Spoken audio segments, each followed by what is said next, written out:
So Pritesh sir, तुम्ही 10 वर्षापासून बिझनेसमध्ये आहे.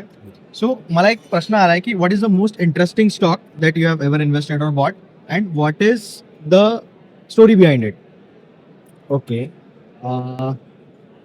एके दिवशी काय झालं, मी आणि माझा कलिग दोन्ही जण आम्ही शेजारीच बसतो टर्मिनल आणि अचानक आम्हाला मुवमेंट दिसली डिक्सॉनमध्ये. आम्ही काय ट्रेड करतो, घेतो आणि लगेच विकतो. त्याला सांगितलं 100 शेअर्स विकत घे आणि आपण लगेच प्रॉफिट बुक करून घेऊ. त्याने घेतले 100 शेअर्स.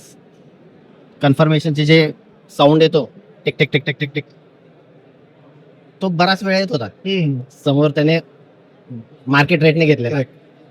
नंतर आम्हाला कळालं बघितल्यावर की ते 100 नव्हते, 1000 शेअर्स होते. ओके. तेवढी मार्जिन होती, कारण की मला काय करावं सुचत नव्हतं. त्याला पण घाम फुटायला लागला. लगेच त्याने 1000 शेअर्स सेल केले. त्यात मुवमेंटच होती. 25,000 त्यात मिळाले. ओके. परंतु तो स्टॉक नंतर 250 रुपये वर गेला. म्हणजे ज्यामध्ये 25,000 मिळाले ते तर चुकून मिळाले, त्यात 2.5 लाख मिळाले असते. ओ माय गुडनेस, दॅट वाज रिअली इंटरेस्टिंग. मस्त शेअर होता आणि एक्सपिरियन्स पण जबरदस्त होता तो.